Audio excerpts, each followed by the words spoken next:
SuperTalk Mississippi media production. This is Gerard Gibert, and thank you for listening to MidDays here on SuperTalk Mississippi. MidDays with Gerard Gibert is on the air. MidDays with Gerard Gibert is powered by C-Spire. Power your home or business with C-Spire Fiber. To learn more, visit supertalk.fm/C-Spire. C-Spire Fiber powers SuperTalk Mississippi.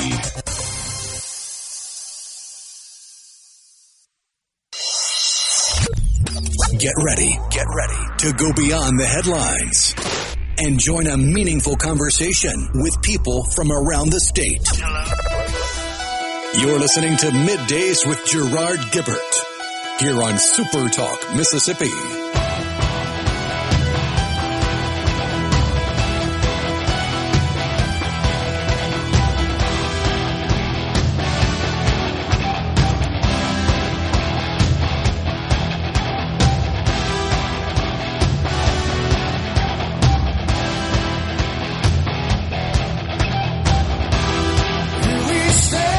Good morning, everyone, and welcome to MidDays, SuperTalk Mississippi. I'm your host, Gerard Gibert, along with Rhino in the Element Wealth Studio, guiding you through the middle of your day with facts, fodder, and fine music on this Friday, y'all. Yeah, man, it's a nice one out there today. A little weather moved through the area and sucked out all of that humidity, little drier conditions. A tad on the chilly side, but overall, a really nice day in store for us across the Magnolia State. We're once again all buckled up, ready to go in the Element Wealth Studio. Go to myelementwealth.com or call 601-957-6006 to let Element Wealth help you find your balance between income growth and guarantees. The C-Spire text line, if you'd like to join the conversation, 601-879-4395. The NASDAQ and Dow, they're the indexes, the S&P as well, all in the green today. The 10-year Treasury, that's the interest rate that mostly drives your cost of money on mortgages and car loans, credit cards, etc. It's still hanging around that 4.1%, so really not a lot of movement there. The Mag 7, they're all looking pretty good today, except Apple. It's down 45 cents. So a little business news, little economic news for you, and I think that's appropriate because the president, he has launched his tour around the country. He's barnstorming, touting his economic accomplishments, but most importantly, giving everyone a glimpse into what they can expect in the coming year. Interestingly enough, the Democrats, how low can they go in terms of their congressional polling? Man, that's lower than dirt, isn't it? They have received their lowest job approval scores ever from the Quinnipiac University poll ever. It's incredible. Some 55% disapprove of the way Democrats are conducting themselves in the Congress, but the Republicans ain't doing much better. The Congress just isn't too popular overall, including the Democrats. They haven't got a whole heck of a lot of anything accomplished. No, the One Big Beautiful Bill Act, the Working Families Tax Act, as it has been somewhat rebranded, that's about it. So, lowest approval rating ever. However, voters did indicate in the same poll by a margin of 47 to 43 that they want the Democratic Party to have a majority in Congress. And I think that's just kind of a natural, almost knee-jerk reaction. You got a Republican in the White House. You got Republican control of the Senate. Yeah, let's get control conferred to the Democrats in the House. Kind of balance it out. So a Quinnipiac polling analyst says, quote, a family squabble spills over into the holidays. Goes on to say, Democratic voters want their party to hold the reins of the House, but are not the least bit happy about what they're doing. That's incredible. So, not very popular. 18% of voters approve of the way Democrats in Congress are doing their job. 73% disapprove, the worst approval rating for Democrats in the history of the poll. That's incredible.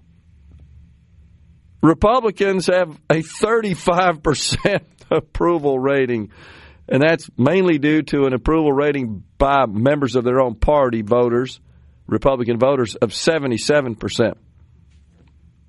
The president's approval rating, 39%. 55% disagree. And disapprove of the president's performance. That's not really good at all. Now, this is something I think is key that will be a huge factor in the coming midterm elections, and I believe this is why the president is traveling around the country delivering his message. That is that most voters, 57% to be exact, say that the president is more responsible for the economy than Joe Biden. And I think that's, again, sort of a natural reaction that, hey, it's your turn now. It's the person in the office, the person in charge. And I just think in general, it's human nature. People don't really respond too positively to the narrative that, well, it's their fault. And while I think the president is absolutely right in pointing out the terrible policies and the mistakes made during the Biden 4-year period, I do think that what people want to hear is, okay, what are you going to do to fix it? And he's delivering the message, this is what we have done to fix it, but there's more coming. Far and away, his greatest accomplishment is shutting down that dang border. And by the way, he polls quite favorably on that. All the other major issues, even on international policy, he's below 50%. On the economy, we just shared with you, he's in the 30% range. But he is right in that, look, this mess wasn't created overnight. It takes a while to clean it up. But we're working on it. And here's the thing, Rhino. What do they want him to do? I think we've become so conditioned to looking to government to solve our problems, even on the conservative side of the aisle. And that's just wrong. I honestly think government can do more destruction and damage than they can implement policy that I guess has more substantial improvement, produces more substantial improvement. The best thing they can do is get the heck out of the way. And that's what the president's doing. And the main policies that they can implement that are good and boost economic output and put more money in people's pockets are tax policies.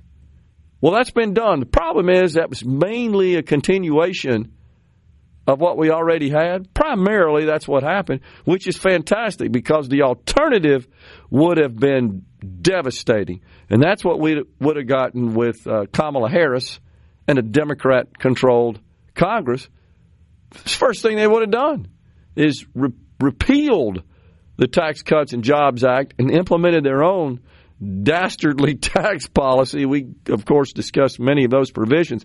So I would just invite people to consider for a moment what we avoided, what we averted, and how disastrous that would have been, such as packing the Supreme Court, making D.C. and Puerto Rico a state, which would thereby almost guarantee permanent control of the U.S. Senate forever. Until, as I think you said something yesterday, until it just falls apart to the point where people say, okay, we gave them enough. But it's still, they can do a lot of damage in the meantime, especially when you think about the Senate being the body that approves appointments, such as Supreme Court justices. So how terrible would that be? You expand the Supreme Court, and you got a Democrat Senate and a Democrat president that just populates it with a bunch of bad people, ideologues, not justices. We already got a couple of those in the Biden administration. So I encourage you to think about what we averted by electing the president and placing control in the hands of the Republicans in the House and the Senate. Gun control would have been out of control. You know that. Forcing everyone to join a union. It's a dream they have. There ain't no doubt. A wealth tax. Allowing the Trump tax cuts to expire. Dictating to Kroger and other private companies what they're going to sell stuff for. And all this crazy DEI stuff that they would have imposed, not only on government, but even in the private sector, overriding the states. This is another dangerous one. Federalizing elections. Because, you know, the Democrat-run states are so good at running elections. So just a little bit of a list of the disasters we averted. I would like to see the president promote that. I do think people would say, yeah, that's right. I remember Kamala discussing that, and Democrats as well. By the way, Bernie Sanders, I got to tell you on the other side of the break, what he said about data centers. We're coming right back in the Element Wealth studio.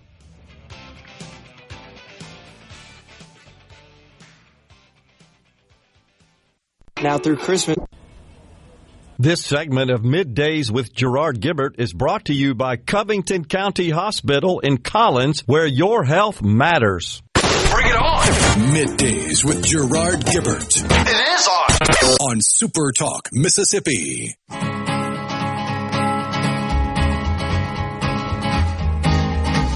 To the town of our Priya rode a stranger one fine day. Hardly spoke to folks around him, didn't have too much to say. The great Marty Robbins. Believe it or not, this is actually featured in a new episode of a new television show that just debuted this week. What show's that? The first episode of the second season of Fallout. Okay, haven't heard of that. Interesting. Yeah, the needle drop on this one, I was like, oh, they're playing Big Iron. Big Iron. My mother, I have to say, loved Marty Robbins and listened to it regularly on our Zenith record player. Remember those days? Spin them records, that vinyl, drop that needle, as you say. That's cool. So, before we went to break, I mentioned that, Bernie Sanders, isn't he something? He says that, got a little backdrop. You know, there's a global data center boom. Some $7 trillion expected to be invested over the next 3 years or so into the infrastructure necessary to support AI development.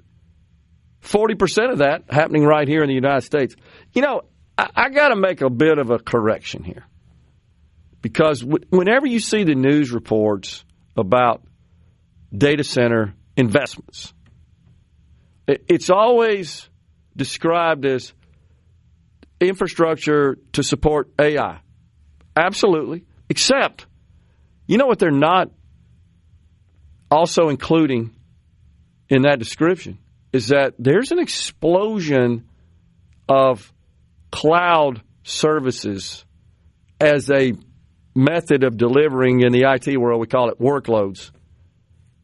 And you got to have data centers to do that. That's essentially what cloud services are. It is a technology where the physical infrastructure is segregated from what's called the virtual infrastructure. In other words, when you get on your phone, you tap an app, you don't know where it's stored. And all that sophisticated technology behind the scenes connects and directs and gets you to the data and the programs that you're trying to access. Well, I think part of the disconnect there is people just assume, well, it's on my phone, right? Yeah. Because I downloaded the app onto my phone. Correct. So the small, teeny, tiny part of the code that is the interface, in other words, your use of it on your phone, that's right. That's on your phone. But all the back-end nuts and bolts, machination, software, etc., yeah, that's stored in data centers. That's just a fact. And so even any run-of-the-mill average small mom-and-pop store out there that's using some sort of business software to operate their entity, in general, that is consumed from on a cloud architecture. The software company is either delivering it themselves through their own virtual cloud infrastructure, or they have got their software and all the adjunct tools hosted by one of the big cloud. You don't even have to be a big one. It could be a small one. Cloud services operators. And that's how their customers are able to access, utilize, consume those technologies. So the point I'm making is every dollar that's being invested in data centers is not just for AI. There's still a huge demand for cloud services, and there's a long list of what those applications and use cases look like. I think one of the most prevalent use cases is streaming a video. Great point. Yeah. Every single movie you watch on Netflix or Hulu or Prime Video or Tubi or Pluto or any of those streaming services. Right. Heck, any video you watch on YouTube is being stored in a data center. I think Amazon Web Services is their primary cloud services provider, if I'm not mistaken, AWS. Even the social media companies, even though we know Meta is out busy building data centers, the fact is a lot of those social media tools that people use, billions of people use, those are all those software tools are stored and hosted and powered by large data centers operated by third parties. And those companies pay them a fee for that service. The only point I'm making is it's not accurate to say every single investment in new data center infrastructure is to power and support AI. That's not accurate. Fact is, we have become a virtual cloud-oriented consumption of IT workloads world, and this has been going on. This has been evolving in this direction for 25 years. And so I just want to make that little correction. But back to Bernie Sanders. He says that we should have a moratorium on new data center investments. And here's why. Because he hasn't found a way to make any money off of it. He says these data center investments are going to generate large profits, produce technological innovations, and drive economy-wide productivity growth. Oh, the humanity. What in the world? That's a bad thing? It's incredible. He posted a video on Instagram. He's calling for a federal moratorium on construction until, quote, our politicians can figure out just what the hell is going on. Well, I guess that means he's got to go home. Exactly. Because he'll never understand it. Shall we use the old metaphor, hell will freeze over before Congress understands that? It's incredible. Oh, we can't have any productivity gains. We can't have any profit. We can't produce anything that benefits society. He says a moratorium will give democracy a chance to catch up with the transformative changes that we are witnessing and make sure the benefits of these technologies work for all of us. Horse hockey, you socialist goof. That's just unbelievable. Oh, my gosh. So this is the thing he's missing. The most beautiful, redeeming feature of all this is the vast majority of it is free. If it ain't working for you, it's your own damn fault. It's free. I got to go back. Again, I know I've said this many times on the program, but I think it illustrates how clueless people like Sanders in Congress are when they called Zuckerberg to the Senate. I don't know what he was testifying about. All I know is that one goofy senator, I don't remember who it was, said, how do you make your money?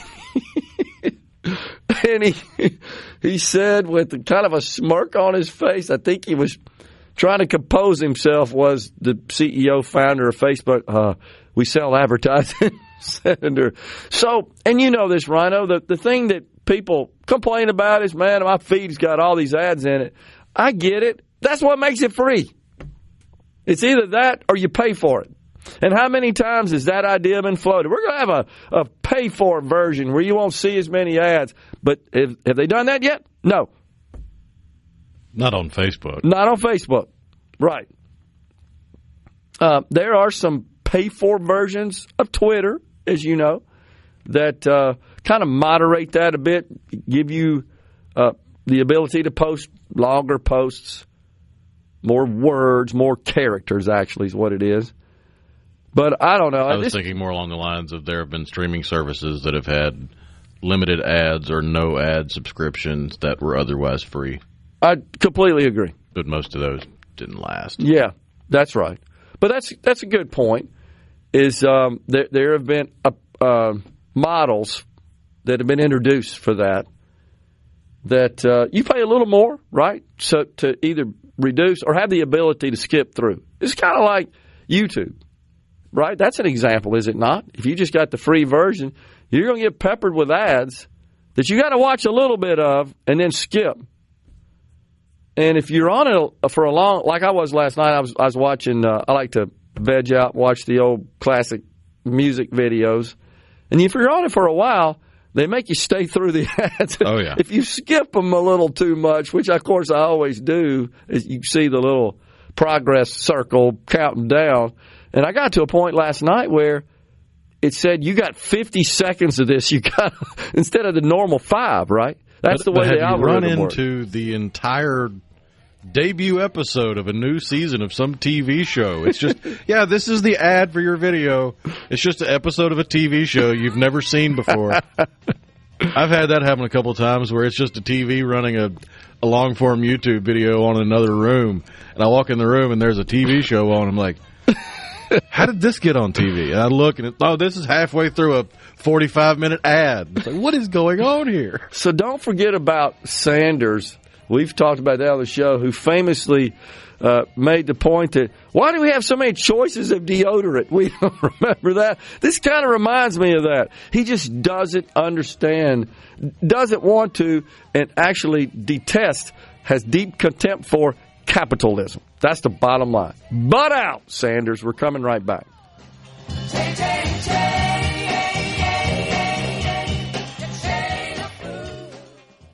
From the SuperTalk, Mississippi. Middays with Gerard here on SuperTalk, Mississippi.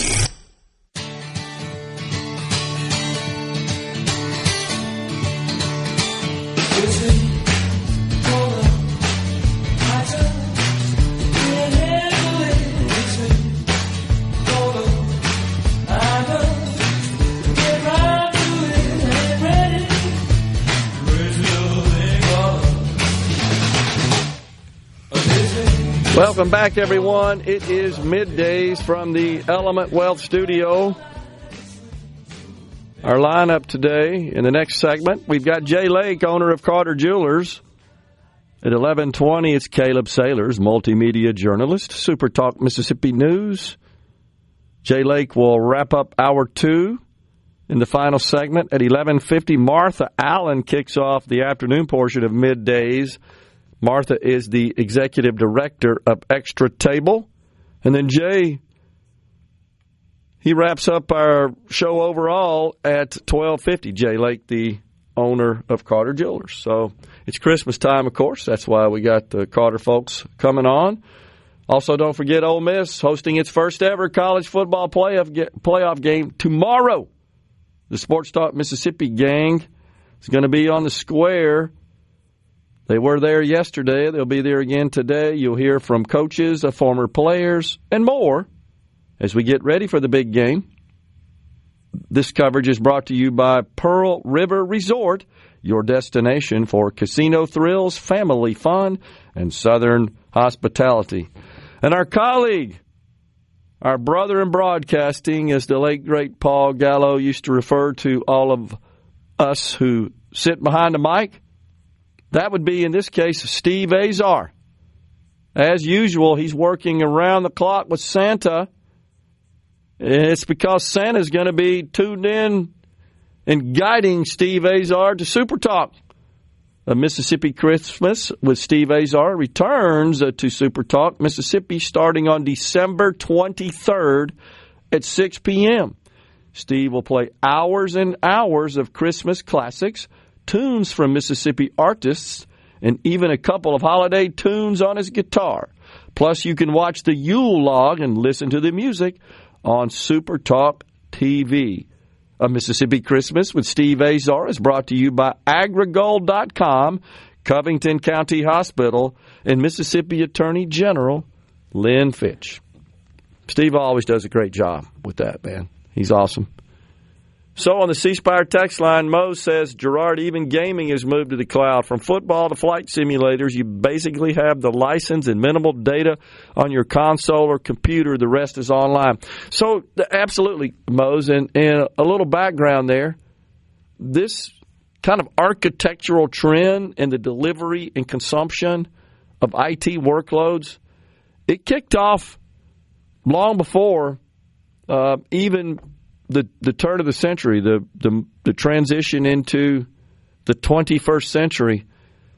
When you think about, Rhino, I think about in the old days, we had what we call client-server computing, and that was the rage back in the late 80s, early 90s, largely mainstreamed by Oracle.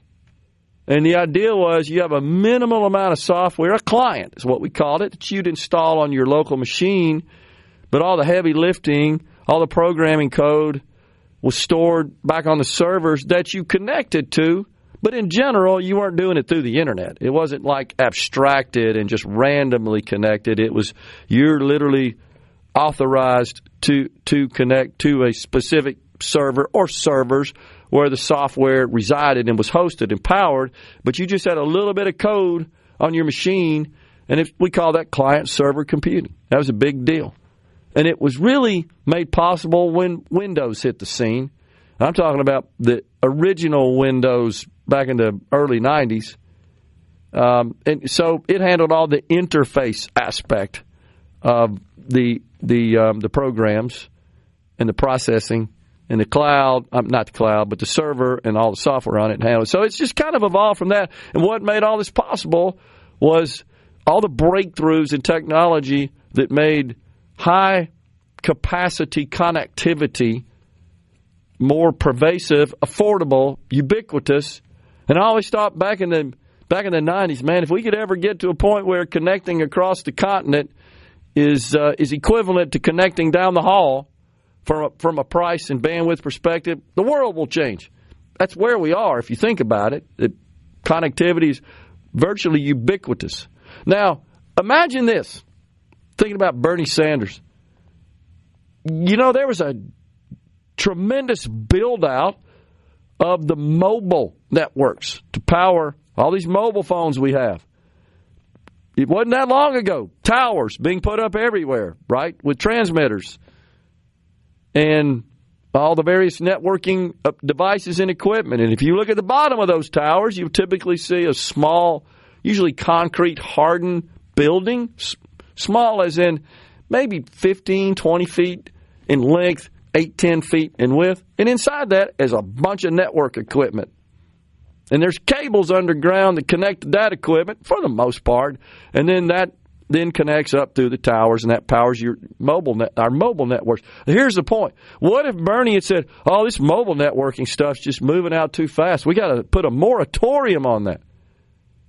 We wouldn't have this ubiquitous connectivity we have where you have a hard time finding a place, honestly, where you can't connect. I'm not saying that it's perfect, that there's no white space, and it depends on the carrier, but in general, it's the same thing. Here's what I think. Guys like Bernie Sanders, they can't stand the fact that the private sector can produce, that capitalism does produce good outcomes and benefits and value for society. It's almost as if, oh, no, you're encroaching on my cushy little government gig. You got to rely on government.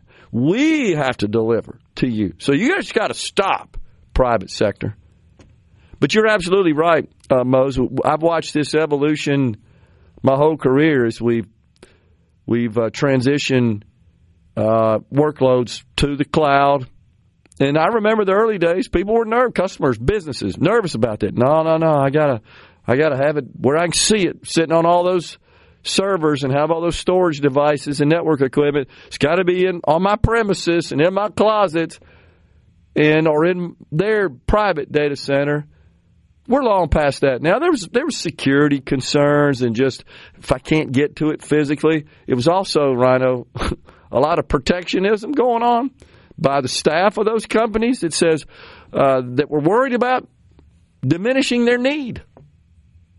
Right? And they would go to management and say, oh, no, you can't do this. It won't work. And they give them a litany of reasons. And I remember that distinctly. Even had some customers that migrated their workloads to our cloud services. And then they would get all these warnings, which were dumb, from their internal staff. And they pull it back. But where are they now? They've all gone back, of course. It was just a matter of time. But the point is, this is a good thing. This is not something for government to get involved in. I don't want government trying to moderate and regulate and play referee. A moratorium would be the dumbest thing. Here's a question. Is our most ardent enemy China? Are they putting a moratorium on this? Hell no. Quite the opposite. And like I've said before, if it means people have to die, literally, they'd be okay with that to achieve superiority, especially from a technological perspective, because that's the new holy grail in world power and dominance. Fortunately, our president gets this. He totally embraces this and gets this.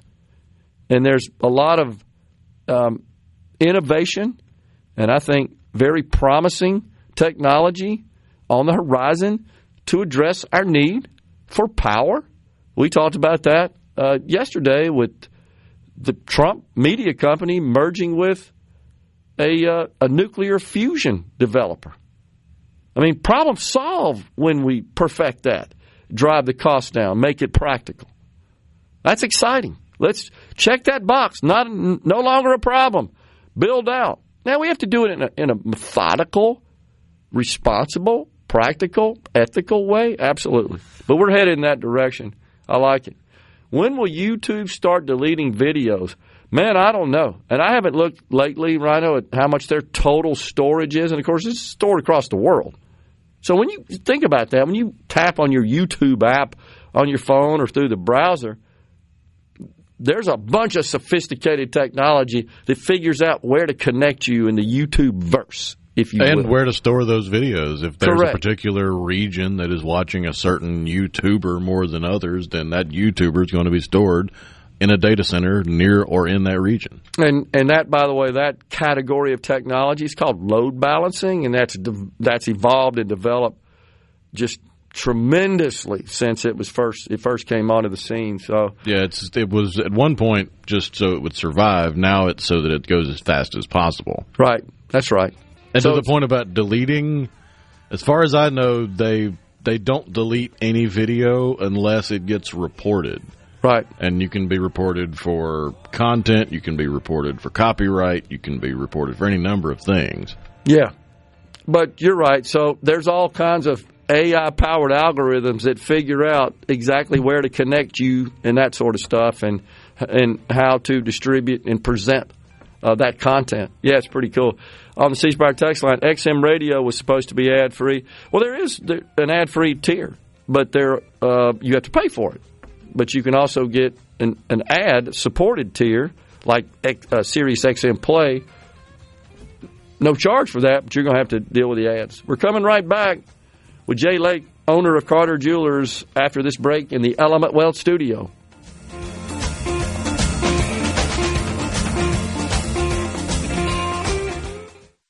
The bet's made to order. Now back to Middays with Gerard here on SuperTalk Mississippi.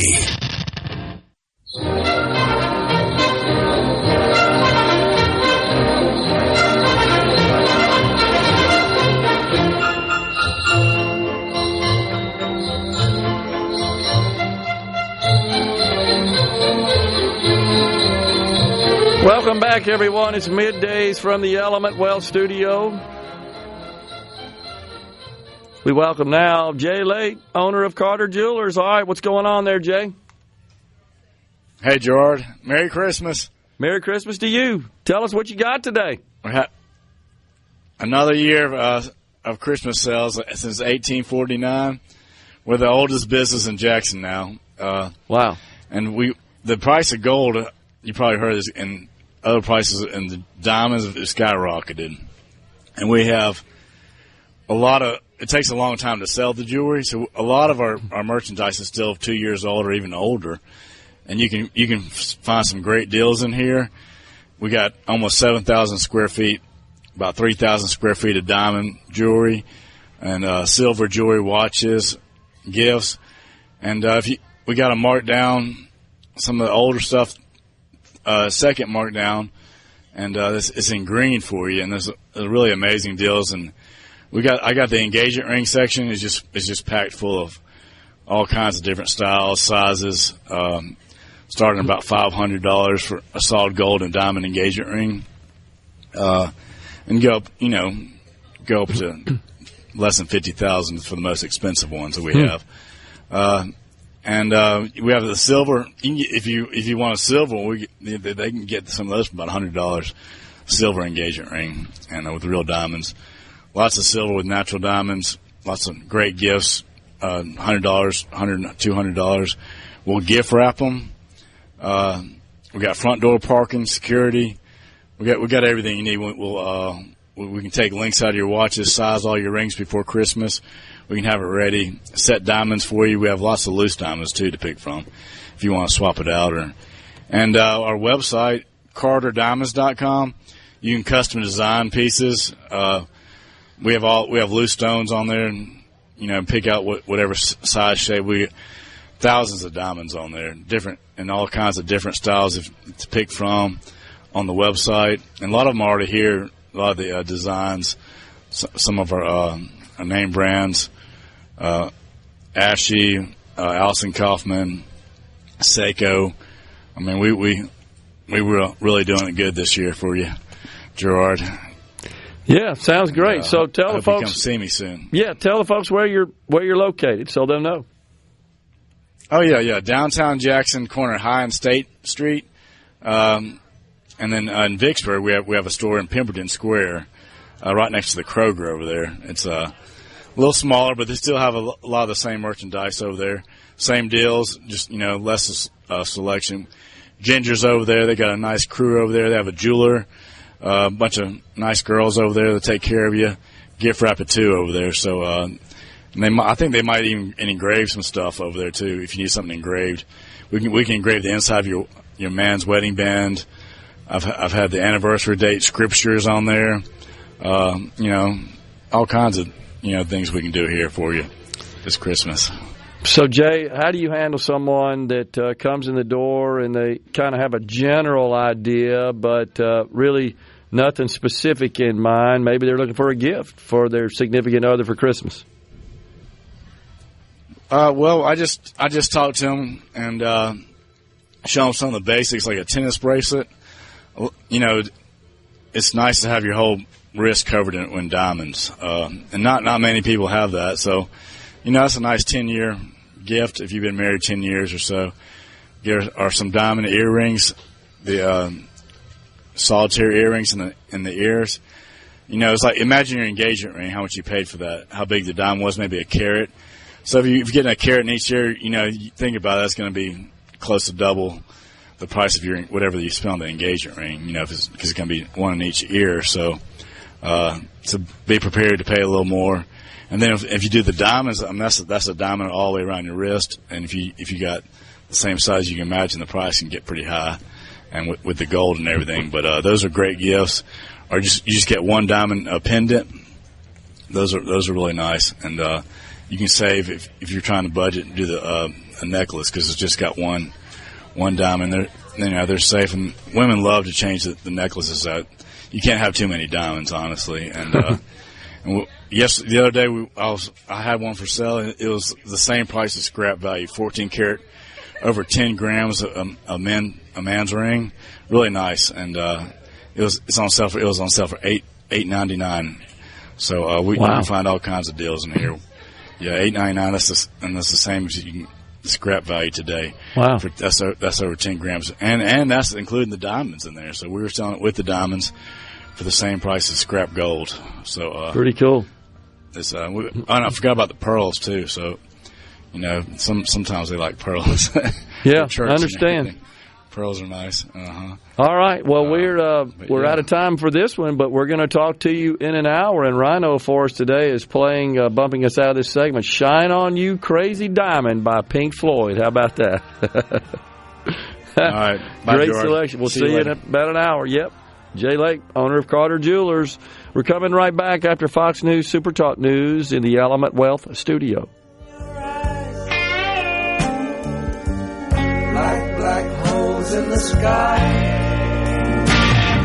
Shine on, you crazy diamond.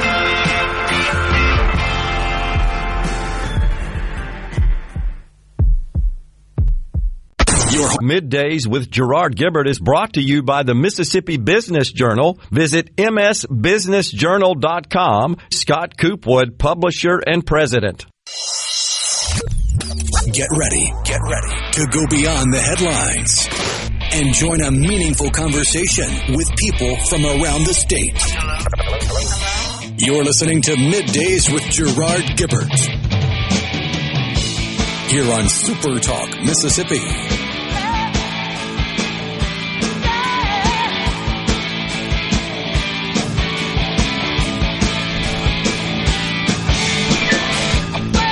Welcome back, everyone. It's hour 2 of Middays from the Element Wealth studio on this Friday, y'all. We thank you so much for joining us today. Caleb Sailors, multimedia journalist, Super Talk Mississippi News, with a roundup of all the news from across the Magnolia State, joins us in the next segment. We once again appreciate you joining us. So we've been talking a little bit. I'm sorry if I went down the technology rabbit hole a bit, talking about data centers and just the advent and the explosion of cloud architecture as really the primary consumption model of IT Mose workflows. Did make a good point about gaming and cloud services, because nowadays when you buy a physical copy of a game for your PlayStation or your Xbox or your Switch or whatever, that disc or card or whatever you're inserting doesn't have a whole heck of a lot on it. Mainly it's just the DRM, the digital rights management. Yeah. That's the security it's that your connects authentication to their server and goes, all right, yeah, you really bought the game. You can have the information. That's right. Absolutely. And the point nowadays to download the data onto your local system is really just to speed up performance. That's absolutely right. And the same was true with respect to client-server computing as kind of the precursor to full-blown. So the differences can easily be explained as with client-server computer, you got to have a client, a piece of software essentially, on your machine that you launch, and that's how you access the application. Now, if you think about it, most of what you utilize, you launch underneath the browser. So there's literally the only piece of software you got on your machine is the browser, and everything else is underneath that. By the way, that was the original concept of Sun's Java. Their Java software, that architecture was all about you developers can write software without having to worry about the underlying hardware architecture and the operating system. Just write it such that it integrates in a compatible fashion with the browser. And that's ubiquitous, and that's what has led to a massive assortment and introduction of new software. And that's the key, really. So we are... But people like Bernie Sanders would have been upset that you had some computers that were a little sluggish running some Java. Yeah, right, exactly. Because it wasn't written for their machine. Exactly right. They had Java and Java Beans. I don't know where the heck they came up with that name, Sun did. And a little more history associated with that. The first web server, it's a commercial-type web server, and I'm talking about not the physical hardware, the software that sits between your web content and the user who connects through the World Wide Web, the Internet, that was developed by Sun. And it ran on Sun Microsystems hardware. And a little more trivia, not widely known, Sun, S-U-N, stands for Stanford University Network. Developed at Stanford, Scott McNeely. I read the other day, I was shocked. He and Larry Ellison are like 80 now. I felt old after that because I just remember them in my days in the industry where they were young bucks, and they were kind of the what we would equate to the modern day Bezos and Musks and Zuckerberg. Nearly 71. Okay, so he's younger. I think it's Ellison, isn't he not? I think he's 80 now. So Scott McNeely, the founder of Sun Microsystems. Yeah, Larry Ellison's 81. 81, man. That just blew me away. Oracle, he's the Oracle founder. And, of course, Oracle acquired Sun several years ago. We're digressing. I know. So, bunch of stuff going on up there in Washington that we've gotten to. But how about this breaking story, Rhino? I'll let you share the details. The Brown University, at this point, we still have to call him a shooting suspect, found dead. And also it turns out that he killed the MIT professor, right? It's the same guy, same person, a Portuguese immigrant that was apparently attended classes in that building at some point in this past. This is just really weird. So police indicate that this suspect's last known address was in a residential neighborhood in North Miami. That's weird. And the whole thing got blown wide open by a homeless guy, I believe, that posted his theory based on his observation of a rental car with Florida plates and a man in the area acting suspiciously regarding the car. And I think he posted it on Reddit. And after he posted it on Reddit, he contacted the tip line, and that was ultimately what blew it open. Man.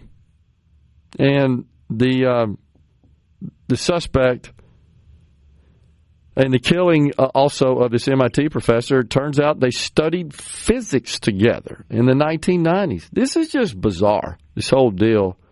I'm not sure what to make of it.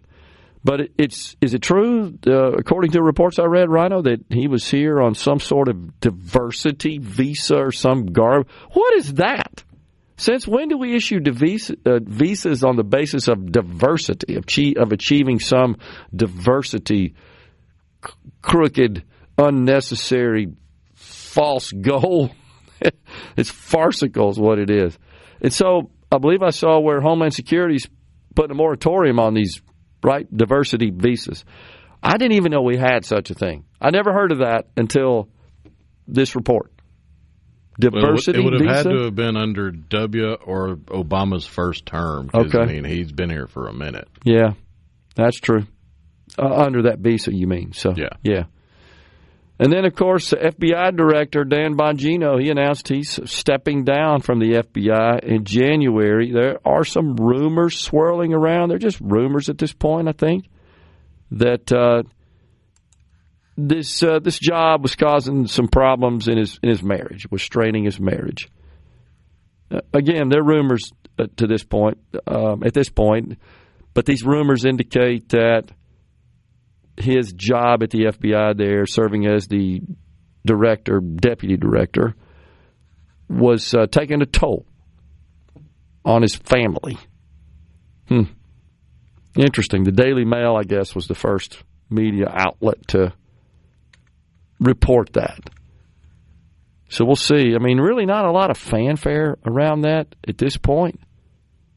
But that's certainly what seems to be going on. And it doesn't answer questions surrounding how it was handled, because you had the arrest of the student and the officials came out and gave the all clear, we've got our man, and then 24 hours later he was released and they were back to square one. And I still go back to the video of the FBI agents just kicking snow in a random front yard, and I'm trying to give the benefit of the doubt, but I cannot figure out what in the world they're looking for under the snow. Yeah. It's weird. The whole thing is kind of weird. I'm sure we'll see more details released as they learn more and do more investigation. But it's really, really weird. Nike, the stock's down 10% today because their sales in China are weak, I'm telling you, and the tariff impact as well. China's, I know you're shocked at this, they are lying about their economy.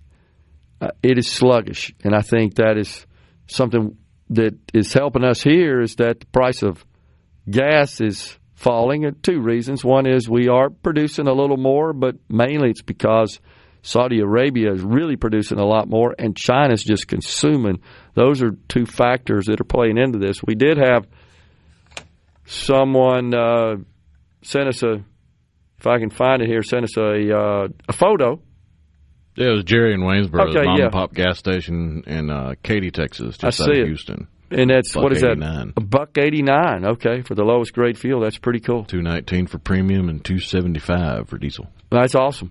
And that will definitely, I think, have a huge impact on inflation. We got the CPI report yesterday. It's still a little high for comfort at 2.7% on an annualized basis, but it's certainly trending in the right direction. It was about 3% when the president took office, and so it's headed in the right direction. And I know the Democrats don't like to acknowledge it, but the fact is energy is a cost component in virtually, if not 100% of everything we consume, either goods or services. There is an energy cost component, and when the price of energy falls, the cost of inputs to the production of those goods and services also is moderated and mitigated, and that should help at the retail level. All right, we're taking a break right now from the Element Wealth Studio. It's Caleb Sailors with the SuperTalk Mississippi News Team coming up next.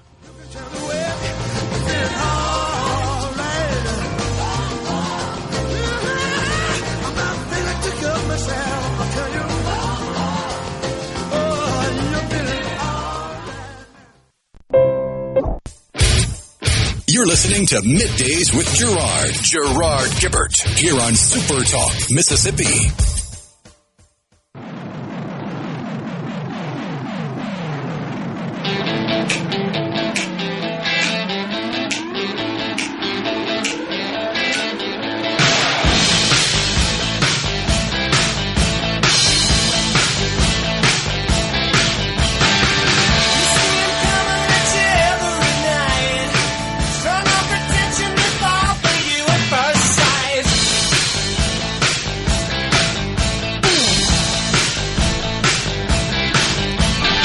Welcome back, everyone. It is Middays from the Element Wealth Studio. We welcome now Caleb Sailors, Multimedia Journalist, SuperTalk Mississippi News. Wait, Rhino, go back to the last music. That was better. You had us rocking and rolling in here. Gerard, it's been a minute. Yeah, it has. I'm glad you haven't been on with me in a while. I know. You've been telling people you don't want me on or something? I don't have cooties, guys, I promise. No. No, I've been out a couple of Fridays here lately. Yeah. But I'm back. I'm back in the saddle, and it's good. It's good to be here. Gerard, we've got some history in the making tomorrow, I heard. I heard a rumor that there might be a college football playoff game in the state of Mississippi for the first time ever tomorrow. Not sure if that's true or not. I think it's true. And according to Oxford Mayor Robin Tannehill, who joined us a couple of weeks ago, it's the first college football game ever on the University of Mississippi campus in the month of December. Yeah, first football game ever at Ole Miss. A lot of firsts going on here, right? And a fun fact about tomorrow's game, I'm going to, off the field, will be during the game, but off the field, there's going to be a world record broken tomorrow. Yeah. The most Santa Claus hats worn in one sitting ever. So look, this is an actual world record. So the Vaught Hemingway Stadium seats a little over 64,000 people. There's going to be about 70,000 people there tomorrow. Oh, yeah. You think? Because the Florida crowd was 68,000 this year. I'm worried about the students. And well, they're coming. They've already sold out all those buddy passes and everything. The student allotment's already sold out. And all the stadium is sold out. They announced it yesterday. There's a sellout. Crowd. But the current Guinness World Record for the most Santa Claus hats in one sitting is just over 30,000. The Anaheim Angels did it. MLB team did it out in the West Coast, had over 30,000. Well, it's going to be doubled tomorrow. Interesting. And they're giving out wristbands. They're going to do a light show with the wristbands. Kind of similar. LSU did one in 2024 when Ole Miss played there. I know I'm not cursing, I promise. I just said LSU, not a bad word, guys. But and they're doing a drone show, too. So I think the Ole Miss athletic budget is being exhausted for tomorrow's game. But why not? It's a historic moment. And we're going to see huge economic impact for the city of Oxford. I know Mayor Tannehill discussed how December is kind of a slow month in Oxford, and you would think that's kind of odd because people are out Christmas shopping, people are eating, visiting with family, but there's over 20,000 people not there. Yeah, all the consumers are gone. The students, they all go home. Yeah. They all go to their respective hometowns, whether it be in-state or out of state. And so Oxford becomes a little bit of a ghost town. And so Saturday is going to make a huge difference in the December economy. It's funny, if you look at like year-over-year December economic reports for the city of Oxford, like you're going to have like a little flat line and then 2025, boom, a big spike. And, maybe if Pete Golding, the newly minted head football coach in Ole Miss, continues this path of success that kind of Lane Kiffin had in Oxford, maybe Ole Miss can host another playoff game in the future. But, it'll be tomorrow at 2:30 p.m. It's going to be on True TV and TNT and HBO Max. So not on your traditional ESPN or ABC station, but our SuperTalk Mississippi stations will be carrying the game, the participating ones. You can find a list at supertalk.fm. But the Rebels will be playing Tulane. Gerard, we were there at Oxford in early September when the Rebels beat Tulane 45-10. Well, look, head coach Pete Golding, Joe Judge, who's the quarterback's coach, and other coaches have spoken out and said, look, it's the same team, but they're a better version of the team we faced earlier this year. That game in September is not what we're expecting this time around. However, Pete Golding did kind of expound upon that and say, while Tulane has improved, they're not going to do much different. They'll try to dress it up a little differently, but they know what works, and they have a formula that's worked for them this year. They're not going to abandon it and confuse their team. So I'd expect this Ole Miss football team to be very prepared, even without the former head coach. He's gone now. They got the new Pete Golding as head coach. They got the staff all together, even some that are going to be gone after this season. And the Rebels are going to be prepared for this game, and they're going all out for in-game operations, for what the drone show, the wristbands, the Santa Claus hats, pom-poms. It's going to be a big party in Oxford. They're projecting to be over 300,000 people in the city of Oxford this weekend for this game. Of course, Walt Hemingway Stadium, again, only holds just north of 64,000 people. I don't know where they're going to put them. The Grove, the Square, shoot. I know, it's crazy. Hotels in Tupelo, Grenada, Winona, and surrounding areas are all booked up now. Let's talk about the legislative preview. We had Lieutenant Governor Delbert Hosemann on the program this week. I think the speaker, not this program, but mornings. Can't get Delbert to come on with me. I've told everybody that the other day. So I'm not sure what's going on there, but we've contacted him. I have personally directly, and our content director, Alex Payton, has his scheduler, unable to make that work. All right, so what are they talking about? What do you hear? So it looks like the lieutenant governor is pushing for another teacher pay raise. This comes, State Auditor Shad White had a report this week. Ironically, those two individuals don't really get along well, but the state auditor had a report earlier this week that Mississippi's teachers are among the lowest paid in the nation, even after that 22. In particular, he highlighted the teachers' assistants. And really low paid. Right. Yeah. Even after that 2022 pay raise, that historic pay raise, they're still among the lowest paid. Now, there's some caveats there. Mississippi is more affordable to live in than most other states, and so, you can adjust for some of those things, but still, the teachers are low paid. And so to address that this year, Lieutenant Governor Delbert Hosemann has said, look, teacher pay is one of the priorities, and I believe House Speaker Jason White, who's a big public education supporter, is on board with that. Another issue that's been brought up is first responders are not happy with the new PERS. Tier 5. The Tier 5, right? They don't want to be in Tier 5. Now, the coalition of individuals that are representing Mississippi's first responders have said, look, first responders, we're not better than teachers. We're not better than other state employees. We're just different. Yeah. And so they don't believe they should have to work 35 years before being able to draw retirement benefits. They don't believe they shouldn't get cost of living adjustments because, look, if you look at the facts, first responders don't live as long as the civilians they serve. First responders work incredibly tedious and tough jobs. Josh Swales, who's the head of Reservoir Fire, he's the chief of the Reservoir Fire Department, said it. He's like, look, we don't have admin positions for people to go to later on in their career as firefighters. So for 35 years, even if someone starts at age 20, like, look, I'm 29, Gerard, so let's just round up, say 30. If I were to be a firefighter now, I wouldn't be able to retire until I was 65. Could you imagine a 65-year-old hauling all that equipment? Oh, no doubt. And there's no admin positions. There's no desktop jobs for them, after 15, 20 years of service saying, hey, you're getting older. You can come do this computer job here and work at the desk and not – no, those don't exist. Mobile sports betting, are we going to try that again? Yes, they're going to try it again. It passed in the House last year. The Senate was the holdup. And Gerard, I don't think the wheel is going to be reinvented this year, honestly. I think it'll still get held up in the Senate. Honestly, as long as Senator David Blunt is the head of the Senate Gaming Committee, he's been very, very, very, very, very adamant that he is not a fan of mobile sports betting in Mississippi. And a lot of it has to do with about half of the state's casino industry being opposed to it. It's pretty bifurcated. About half are for it, half are opposed to it, kind of evenly split. I don't think the lieutenant governor is a big fan either. No. But if it were to somehow pass both chambers, which I doubt would happen, Governor Tate Reeves would sign it into law immediately. No doubt. Because it would provide at least, at minimum, $20 million economic benefit to the state of Mississippi.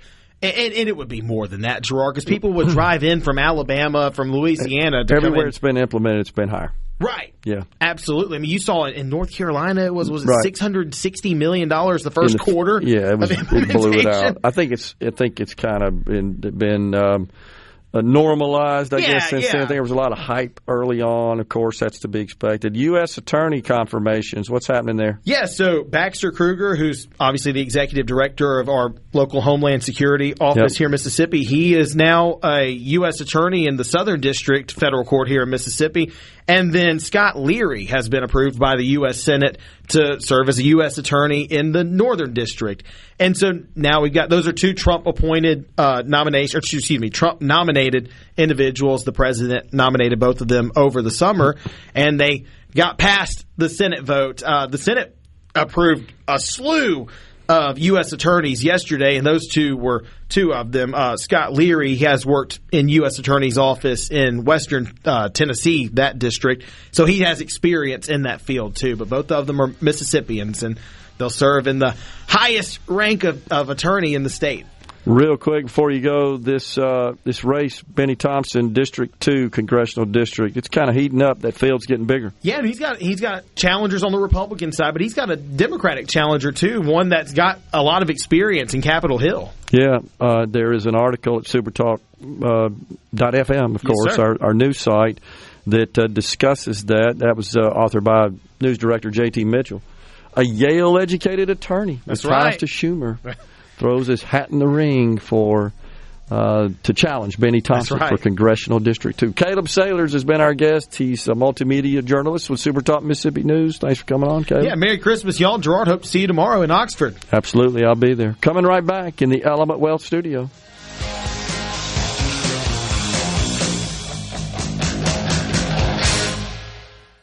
From the Sebring, Middays with Gerard Gibert. Let's do this.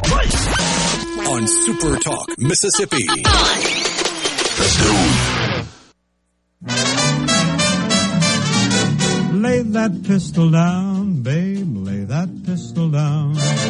Pistol packing mama, lay that pistol down. Oh, drinking beer in a cabaret, was I having fun? Until one night she caught me right, now I'm on the run. Oh, lay that pistol down, babe, lay that pistol down. Pistol packing mama, lay that pistol down. Oh, I see you every night, Bing, and I'll woo you every day. I'll be your regular mama, and I'll put that gun away. Oh, lay that pistol down, babe. Lay that pistol down. Pistol packing mama. Lay the thing down before it goes off and hurts somebody. Oh, she kicked out my windshield and she hit me over the head. She cussed and cried and said I'd lied and she wished that I was dead. Oh, lay that pistol down, babe. Lay that pistol down.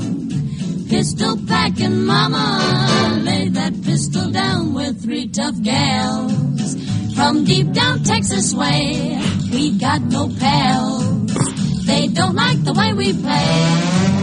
We're a rough, rootin', tootin', shootin' trio, but you ought to see my sister Cleo. She's a terror, make no error, but there ain't no laissez-faire. Here's what we tell her. Lay that pistol down, babe. Lay that pistol down. Oh, me. Don't think I've ever heard of that one. Where in the world you dig that up? That was from the All Hit Request line. Okay, got you. It was also featured in Fallout. I think that was in Fallout 4. Okay. All the hits all the time here on Middays. Robert and Brandon, isn't it ironic that Senator Sanders detests capitalism for you and I, but he has enjoyed the fruits of it with book deals, speaking engagements, etc.? Yeah, it's just another example of what Rhino calls, they don't have any standards but double standards, and that's a prime example of one right there. And Liz Warren, I mean, you can go down the list. It's all a show. It's an act. I really do believe that. They don't want to give up anything themselves that they may be compelled to do under the economic systems that they campaign for, that they advocate for. Yeah, that they support. They don't really want those. They just want to somehow gain power from that. And that's what's going on. And they use their energy to indoctrinate and thrust their viewpoints on people that really can't discern things like that. And they try to gain their support for their twisted ideology. And they, unfortunately, are doing pretty well at it. We got to do a better job of delivering and promoting our message that, yeah, it's got its flaws. It certainly produces winners and losers, but capitalism is still the far superior economic system to all the others, without question. And when government steps in and wants to start limiting, like I've always said, you limit one, you might as well limit them all, because it never stops there. Never, ever. Oh, we're just going after that small group over here. Yeah, today, so that you can start that train rolling, and the next thing you know, it's made its way downhill to the rest of us. That's what you're telling the history of income tax? Pretty much. Pretty much. No doubt about it. A little woke news for you. There's a charter school in Chandler, Arizona. They recently emailed parents notifying them that one of their male teachers was transitioning to a female. And they requested that the families and the children, quote, respect and support his decision and change of appearance so that he can accomplish this farcical transition, quote, without unnecessary questions.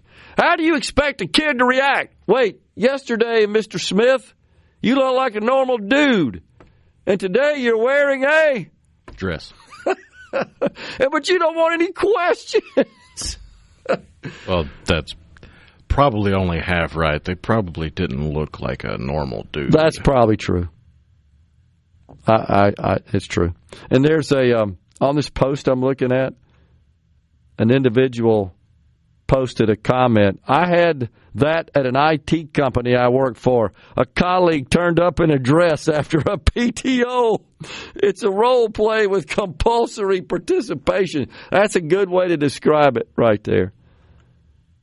Why is this got to be so crazy? So the note says, I am writing to share an update regarding our physical education teacher, Coach Jarman, it's Jahrman, has recently undergone a personal transition and will now be known as Lily Jarman. Students may continue to use, quote, Coach when addressing this staff member. And they want you to know that they follow all non-discrimination policies, including those related to gender. And this is just the common phraseology in all such declarations, isn't it, here, Rhino? And we remain committed to providing, it's always that we're committed to providing a respectful and supportive environment for every student and employee. They didn't check all the boxes, though. Well, what's the They didn't say they were holding space. That's right. Please this is what's just ludicrous. Please take a moment to let your child know that Coach's appearance has changed so that PE classes can continue smoothly without necessary questions. Right. Don't question that. Oh, my gosh. That's just freaking sick. Unbelievable. It truly is.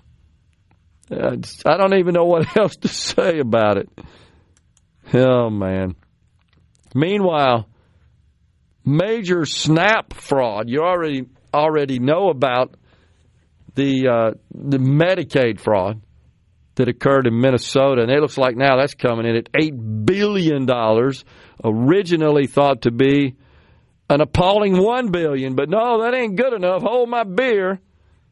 Now we got a SNAP fraud deal in Massachusetts. Haitian immigrants.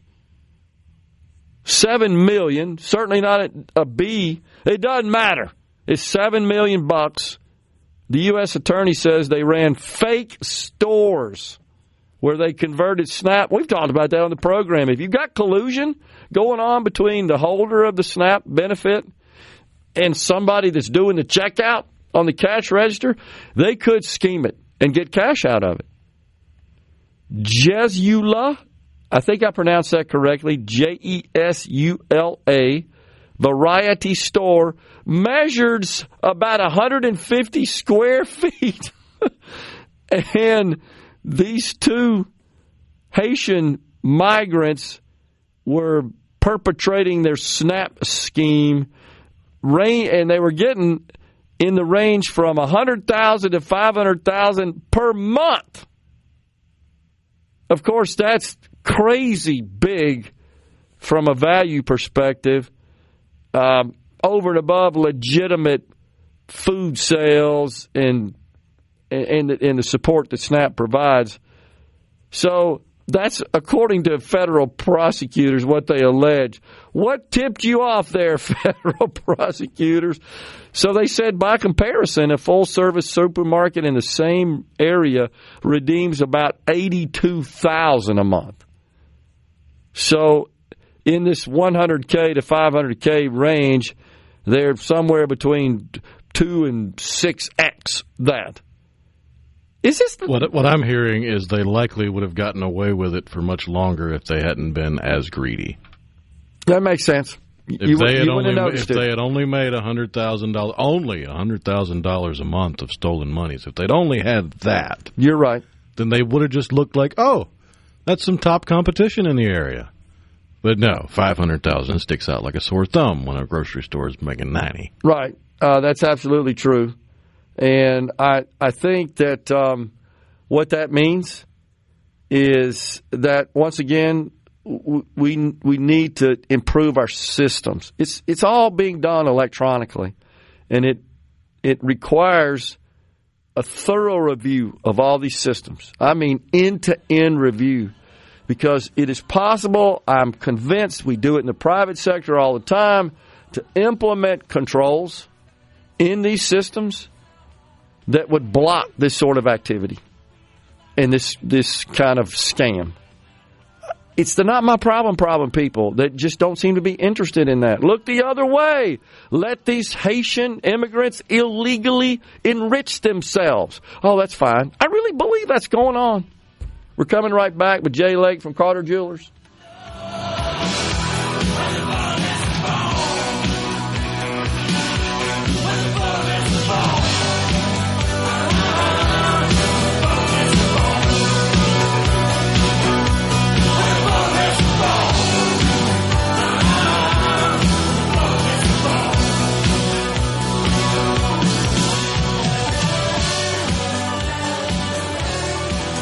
Up of Mississippi. Are we going to do this? Middays with Gerard Gibert.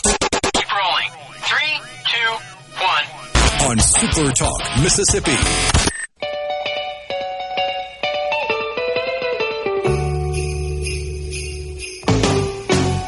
Jingle bell, jingle bell, jingle bell rock. Jingle bells swing and jingle bells ring. Snowing and blowing up, pictures of fun. Now the jingle hop has begun. Jingle bell rock. Jingle bell chime in jingle bell time.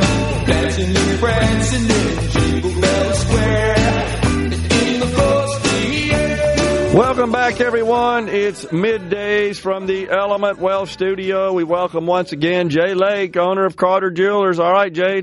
How's it going down there? Last time you called us, it sounded like you had a lot of traffic in the store. How you doing? Yeah, I just had a customer came in. He said he heard us on the radio and came straight in. He was going to another jewelry store and came over from Rankin County, and his wife she has a birthday after Christmas, so he bought her some diamond hoops and the diamond studs. So he bought two presents for her. And he's real happy, and I'm thankful for you guys. And, I was just tell y'all again what I said earlier. The prices of gold skyrocketed over the past couple of years, and we bought so much jewelry over the years, and a lot of it is at the old gold prices. And some of it, we got some pieces probably at scrap value. I haven't gone through every single piece, but the other day we had a 10-gram men's diamond ring for $8.99, and that's the same as scrap value. That's not without the diamonds in there. So some great bargains here. You got some of the older pieces got 2 markdowns on them in green. Some really good deals. And I got the diamond engagement rings just stocked full, custom made, brand name pieces, beautiful diamond earrings, all different shapes. Any shape you want, pear, princess cut, emerald cut, radiant cut, rounds, marquee. We got it all. And if you don't have the exact one you want, we can have it custom made for you. And you can do that even on the website, CarterDiamonds.com. We got a lot of the pieces on the website, even from $100 up to thousands of dollars on the website. You can order that straight on the line, and they can deliver it here, and you can come pick it up. We got pearls, tennis bracelets, front door parking, gift wrap, financing. On the website, you can do the no credit lease to own. You don't need credit. Bad credit don't matter. You got 90 days paid off, and if you got good credit, you can come in and we can get you a loan, 18 months interest free financing, and also have layaway if that's interest free too. It's only 10% down up to a year to pay on that as well. Come in. We got diamond bracelets. We have 3,000 square feet of diamonds, a 7,000 square foot building here. Lots of different gifts and watches, Seiko. We have stainless steel, men's jewelry. If you women, the men like to look good with gold chains and pendants, crosses.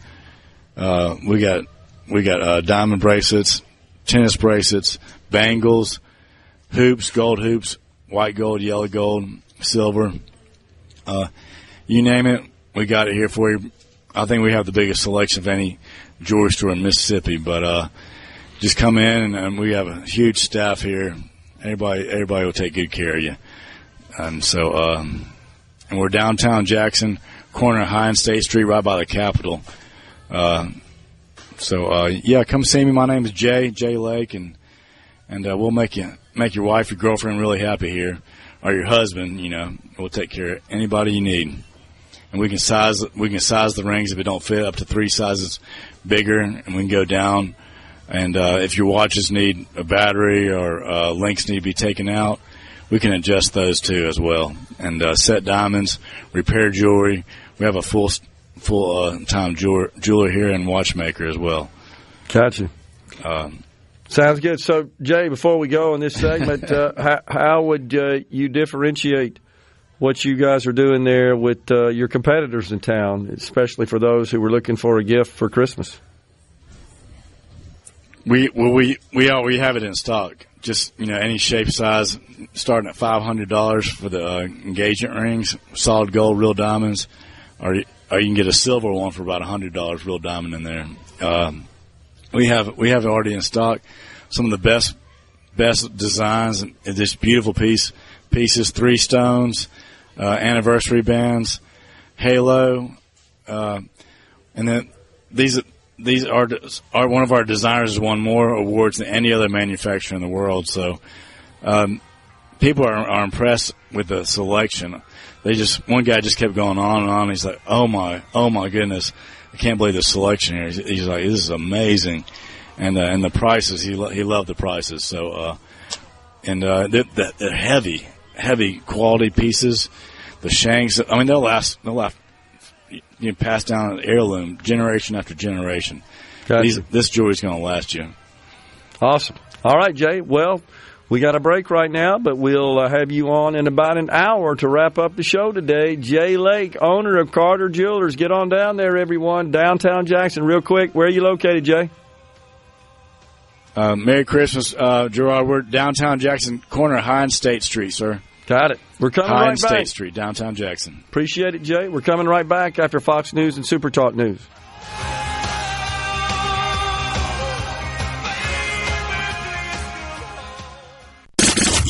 And now, another hour of the talk that keeps Mississippi talking.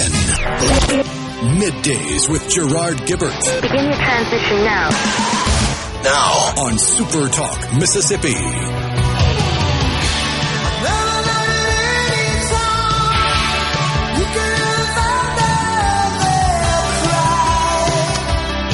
Welcome back, everyone. It's hour 3 of Middays. The afternoon portion of the program is now live from the Element Wealth Studio on this Friday, y'all. It's our pleasure to welcome now Martha Allen, Executive Director of Extra Table. Hey, Martha. Hello. Happy holidays. Merry Christmas. Absolutely. Merry Christmas. Happy holidays. All right, give us an update. The year in review for Extra Table. Gosh, the last time we spoke, I was darting in the door to talk to you after delivering 9,810 chickens across the state of Mississippi in 24 hours. So a lot has happened since then. Just to kind of recap of where we are, our pantries have been seeing an increase since the summer months. And so when we had the government shutdown, the pause and SNAP benefits, it just created a perfect storm of, response that our pantries needed and support that our pantries needed across the state. And so Extra Table stepped up. As you know, in November, we doubled our donation to our pantry partners. We shipped 168,000 pounds of sweet potatoes, 35,000 pounds of rice, and we are not stopping anytime soon. We have delivered all of our December food, and we're ordering and packing and preparing for the 2026 year. All right, so what can the folks out there do to help out? Great question. So you can always make a donation to Extra Table. A financial contribution is how we work. We are not a canned food drive organization. We're a statewide nonprofit food bank, and we say around our office there's no red tape, just full plates, because we're the only non-government subsidized food bank that we know of anywhere. So We have an incredible, tax credit program that businesses can take advantage of. It covers your income tax and your ad valorem taxes, and it is a dollar for dollar match. So why would you not want to write a check to Extra Table instead of the state government for us to help feed your hungry neighbors? Yeah. So that's a great one for business partners to take advantage of. Yeah, let's make sure folks know that it's a tax credit. It's a dollar for dollar tax credit, which is a big deal. So it's essentially instead of sending your tax money to the government, you're sending it to Extra Table. That's right. And, every dollar you donate to Extra Table, we can purchase 5 meals. So we believe we're the most efficient and effective answer to fighting food insecurity in the state of Mississippi. So we are, 15 years into working in this unique, efficient manner. And we would love to partner with any business in order to help them fill out their income tax or ad valorem taxes. It is so easy. It almost is too good to be true. It's 6 simple questions. You don't need a whole auditing team to help you fill out the paperwork. And there's great folks at the Department of Revenue that if you have questions about if your business is eligible, we can help you in a jiffy. Yeah, that's awesome. So the 9,000 chickens, I remember that interview, that was necessitated when we had a pause in the SNAP benefits, right? So we had a lot of, as I recall, is that right? It was a part of that, but it's what we do every Thanksgiving. So, Mississippi, one of our largest parts of our economy is the poultry industry. And, I didn't know this until I was knee deep in the food work here at Extra Table, but there's more meat per pound on a chicken than a turkey. And not everyone has grandmother's big, heavy, pan to roast the turkey in. So chickens just make much more sense for us here in Mississippi. Gotcha. All right. So, and you guys actually have a reach across the entire state, correct? You asked all the right questions. Yes, we do. We are statewide. We support 66 food pantries every month. We deliver right to their doorstep, spending $95,000 worth on food every month. So, like I said, we take your dollar and use our buying power in order to get more quality, nutritious food to our pantry partners across the state of Mississippi. And so the organization also, Martha, you've got full-time employees that work for Extra Table, but do you also have volunteers that help out as well? We do. We have 4 employees, and that includes myself. And then we have a army, let's say, of volunteers, across the state, here in Hattiesburg, partners, from the north to the south. We've got groups that help us warehouse to trucking to shipping to purchasing to, marketing and fundraising. We're just so blessed to have so many incredible partners help us do our day-to-day work. Yeah, that's awesome. So if folks want to get involved and they either want to contribute financially or give up their time, how do they go about doing that?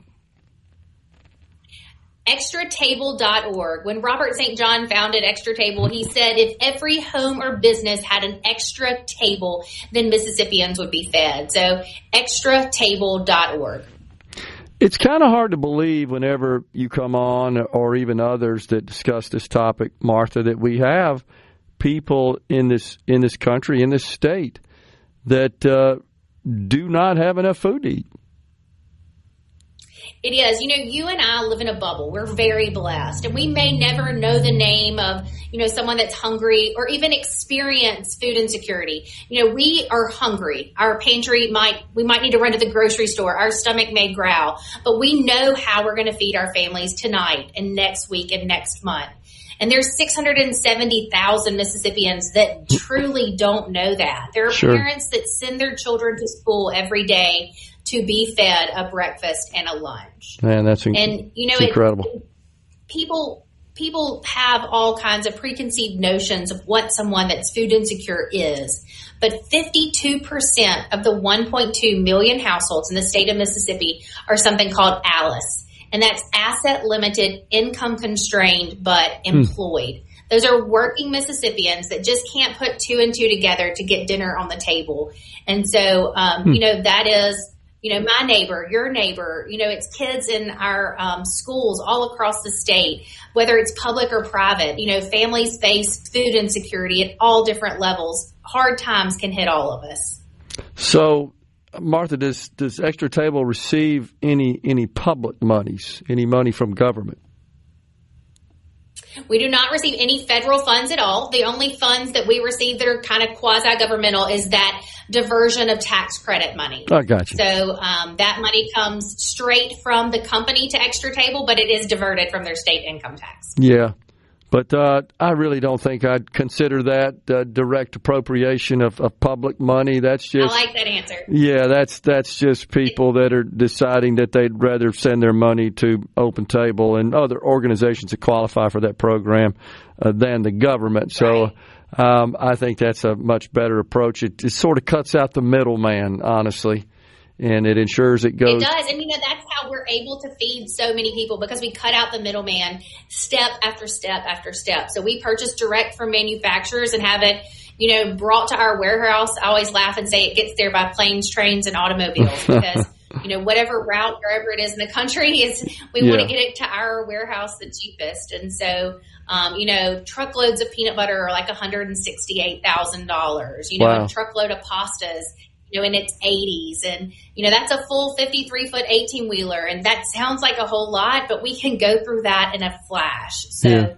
we're grateful for, all the listeners and our partners throughout the state that with every dollar they contribute, we can feed 5 healthy meals. Any particular extraordinary or special needs that you have around the holidays, as is the case for us right now? Robert St. John, you can always hear him say that people are just as hungry in June and July as they are during the holidays. Sure. But I'm very thankful because everybody is in their feelings this time of year, and they're making year-end gifts, and they're thinking about those less fortunate that might not receive a dinner around a big table or have a stocking and Santa visits. And, all that is important. And so, it's a great time to talk about food insecurity, to talk about thinking of our neighbors. And, it's hard to imagine, as blessed as we are, that there might not be a Christmas dinner out there for so many people. Yeah, that's absolutely true. I know my mom's at home right now busy making all the dips and side dishes and everything for Christmas. And there's families that absolutely don't have those choices. And there my mom is doing it a week in advance. Yeah, and then, I guess the other concern, Martha, is kids are out of school. And when kids are in the school lunch and school meals programs, that maybe it's a little harder on families for those families that have children that are getting fed at school.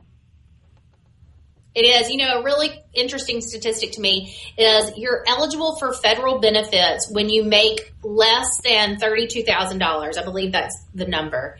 And so if you make a combined household income of over $32,000, you're not eligible for additional support.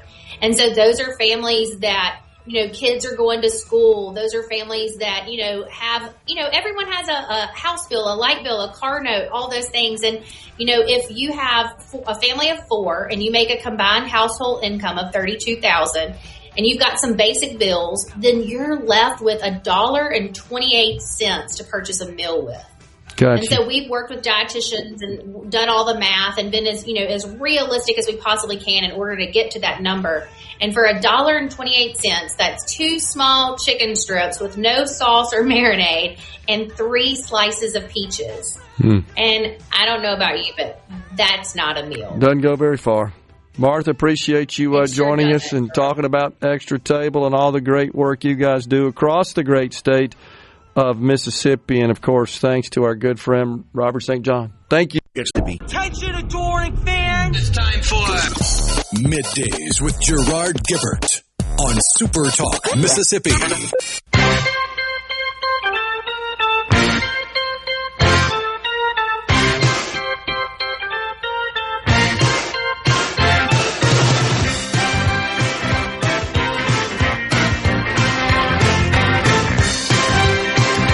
The J. Giles Band. I had that album when I was a high schooler, I think it was, Rhino. I kind of remember the album jacket. I'm going to have you look it up, see if I remember it correctly. It was yellow, like school bus yellow, maybe, caution light yellow, with J. Giles Band in block letters kind of diagonally across the front of the jacket. Am I right on this, or am I thinking about something else? That was their live album. That was the J. Giles Band live. Okay. The Full House album. Okay, gotcha. Yeah. Interesting group. You don't hear a lot about, but they made a lot of popular music. Centerfold, arguably, maybe their most popular. Pretty cool. So I seen it was Ben from Madison, speaking of music, just looking at his text today, where he asked you to play Pistol Packin' Mama, and you obliged. That's what we do here on the All Hit Request line. So Ben also asked a great question, says, Gerard, I forgot how much the last teacher pay raise cost. Do you happen to remember what that total figure was per year for that raise? I do, Ben. It was about $250 million enacted in 2022, I believe. And so here's the way to think about it, Ben. For future reference, we've got, I think this figure still is in the ballpark, Rhino, about 35,000 public school K-12 teachers, and every $1,000 annual raise equals $50 million to the taxpayers, to the budget, based on all the other burden associated with a $1,000 salary. You've got, of course, Social Security, you got Medicare, which the state has to pay, the employer side of that. And then you got insurance, health insurance, part of their benefit package. And then, of course, public employees' retirement system that the private sector employer wouldn't have, but that's on its way to 19.9% of pay, almost 20%. So if you give them a $1,000 raise, just kick in another roughly $200 for PERS, 6.5% for Social Security, 2 and change for Medicare, and then their cost of insurance. The state, as I recall, pays of the basic plan 100% of the employees' insurance. Was I in the ballpark on that? You looked it up? About 35,000 or so? 30 to 33,000. Okay. So the ranks have shrunk a little bit. I remember 35,000 distinctly when we passed that legislation in 22, because I was curious as to, okay, well, I get it. This is what the raise looks like, but what's the total cost? So bottom line, Ben, it's that legislation increased the cost of salaries and benefits to teachers to the tune of about $250 million a year. He goes on to ask, does Ben, for the sake of the discussion, if we passed universal school choice, that would cost around $300 million. Teacher pay raise, an additional teacher pay raise, whatever that may be, an additional cash infusions to PERS, roughly $200 million. The surplus would start to get pretty thin, one would think. It's a great question, Ben. It's something I haven't said a lot about on the air, but I have in kind of private circles with legislators. And it's I'm a huge proponent of universal school choice. And just to clarify, to Ben's point here, universal school choice would mean that every family with a student in the K through 12 age, every family with a student in the K through 12 age, of course, that is eligible to attend a public school would receive some, if not all, of the state appropriation per student to the district to educate that child. That's about $7,000 a year, and there are about just under 50,000 private school students in the state. So, yeah, $350 million, Ben, is what that'd be. You're correct. And, of course, if we now seeing that our teachers have fallen behind again, and that's mainly because even though we just gave a raise 3 years ago, the other states are busy increasing their teacher pay to remain competitive. That is, I believe, siphoning off some of the teacher talent we need here in the state of Mississippi, going to other states for greater pay. Even when you consider the cost of living, there are indexes you can use to apply that. And then, of course, we got this PERS elephant in the room, as I like to call it, hanging out there, that where the actuaries say we need $200 million. a year for numerous years, and that would cut into currently the $500 million surplus. So, Ben, there's another important factor that we've got to consider. You're absolutely right in that list there. That's the reduction in the income tax. So we not only have expenses going up from these adjustments, potentially. Nothing's been done yet, but if we were to pass universal school choice, if we were to raise the pay of K-12 teachers, if we were to infuse money in PERS, then you lap onto that the income tax being eliminated, where we can expect less revenue from income taxes into the state treasury. Yeah, you got lines going in opposite directions, and while we enjoy a comfortable surplus right now of about $500 million a year, you're right, that would quickly evaporate. And so the expectation, of course, by lawmakers is that the reduction in income tax revenue and ultimately the complete elimination of personal income tax revenue would be offset by economic growth.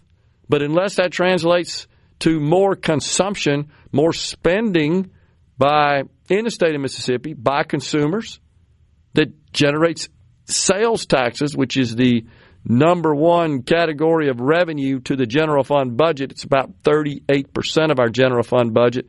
So if you're losing what is now about 28% of the revenue in the general fund budget, and you don't cut expenses commensurately, right, you have a budgetary problem, so we've got to increase sales tax revenues. That becomes not only the top revenue generator, it becomes almost virtually the only revenue generator. You got some fees and insurance taxes and corporate taxes, but in general it's sales taxes. When you look at the pie chart, it's sales taxes and individual income taxes. You take that piece of pie out for the individual income taxes, you're going to have to grow the sales taxes, and the only way that happens is if we all get out there and spend money. Now, it's fairly common for economists to extrapolate tax revenue relative as it correlates to economic growth as a percentage of GDP.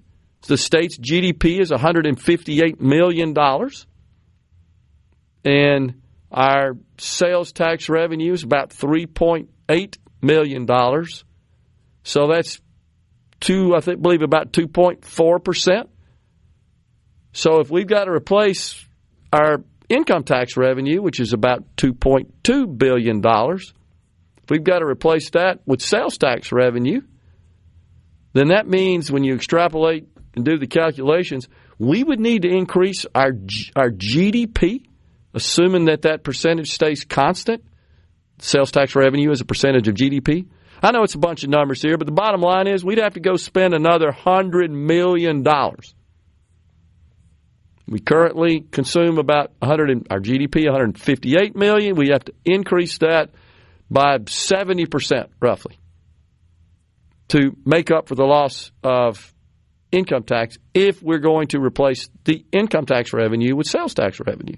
The other alternative, of course, is to cut spending. But as Ben points out, it's kind of hard to do that when you've got PERS staring you in the face, when you've got teacher pay that you can't let it remain constant and expect to be able to staff properly. And then you've also got the prospect of universal school choice, which is the Speaker of the House's top priority. Now, both the Speaker and the Lieutenant Governor have indicated, we got to do something about this PERS program.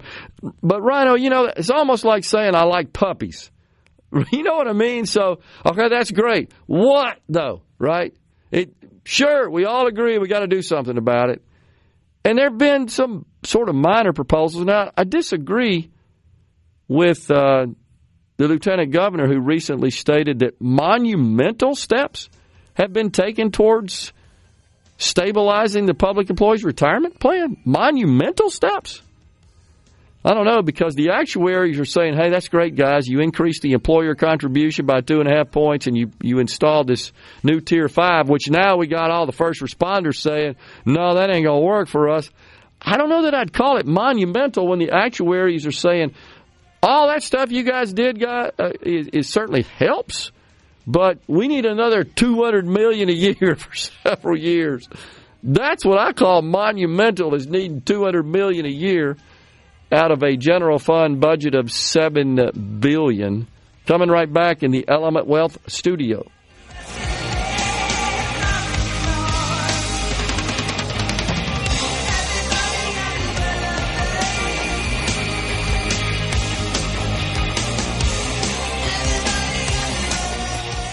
From the Seabrook.com. .fm. The talk that keeps Mississippi talking. Now, on to the real part. Dynamite! On SuperTalk Mississippi.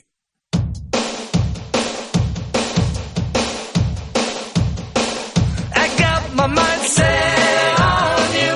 I got my mind set on you. I got my mind set on you. Got my mind set on you. But it's gonna take money.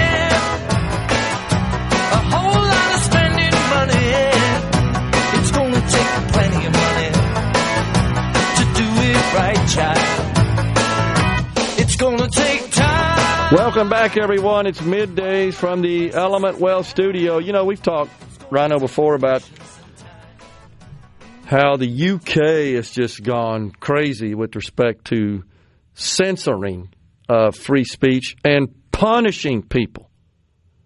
Elon Musk posted this on his Twitter. We still call it Twitter around here, right? And you declared that. We don't call it X, dang it. So he's going to have to hold on to it and keep it named X for a long time before it's been X longer than it's been Twitter. That's right. Twitter user, this is according to the Daily Mail. This was just published Wednesday. Twitter user is jailed for 18 months for 2 anti-immigration tweets made after a Christmas market car attack that was viewed 33 times. They're putting him away for 18 months. Because those 33 people might have experienced trauma. Oh, I see. Meanwhile, an intoxicated Nigerian man. Were we just talking earlier about double standards? Proclaiming that Bernie Sanders himself is one who has spent his life criticizing the economic system that has provided significant benefit to him personally. Certainly wasn't his work ethic that made him his millions. That's for sure. He got kicked out of the hippie commune for being lazy. I remember that. He wasn't doing his part for the community. No, he just wanted to sit around and argue politics all day. Intoxicated Nigerian man who sexually assaulted a teenager is not sentenced to jail due to, quote, his troubled background. The victim told the court he ruined her life. You can certainly see that. That's a trauma you don't get over. It's an actual trauma, not a hurt feelings because you read words on the interwebs trauma. Correct, because it's sexual assault. Now, I haven't looked up the definition of that, but that typically indicates that someone is using force to get their way with a less stronger person sexually. That's what it means. Maybe that's unwanted sexual touching for the purpose of gratification. That's right. Okay. So, no. Because this person has a troubled background. So, you know the one thing that I noticed, and by the way, this is in the Daily Mail as well. It's happening in the UK, the double standard in the UK. So here's the one thing that you can't help but notice. And I know there are some who may say that this is a racist comment. I don't care. But this is a young white dude that's going away for 18 months for a tweet. For 30 words. Right. But yet we got this black, intoxicated Nigerian male who attempts to have his way with a female that of course he can overpower, despite what the left says. This is really a biological male that is using his strength to overpower a biological female to get his way with her sexually. But he's got a troubled past. It's just the latest excuse they've given for sexual assault and rape in the United Kingdom. Man. There was another case where the perpetrator was let off because he didn't realize it was against the law. Oh, horse hockey. That's just, it wouldn't even matter if it's against the law. It's immoral. It's abhorrent. How could you not, just as a human being? People come from third world crap holes where there is no rule of law. There are no morals. It's just survival of the fittest animal kingdom. You're unfortunately right. But do we not have people in this country that laud those systems and would like to implement those here? Where there's a sliver of the population, they like to talk about all the rich people hoarding the wealth.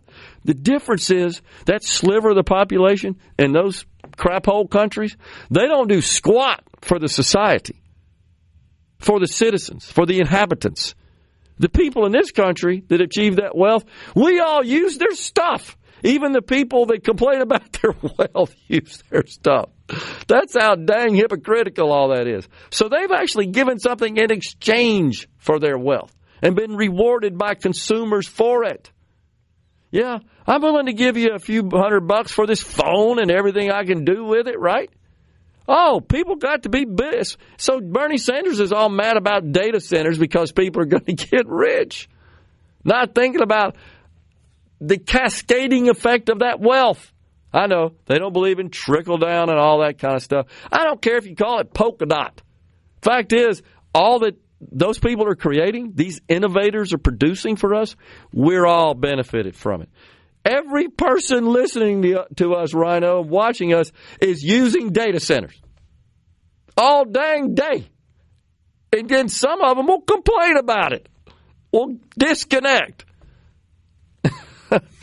Join Bernie, stand in line with Sanders.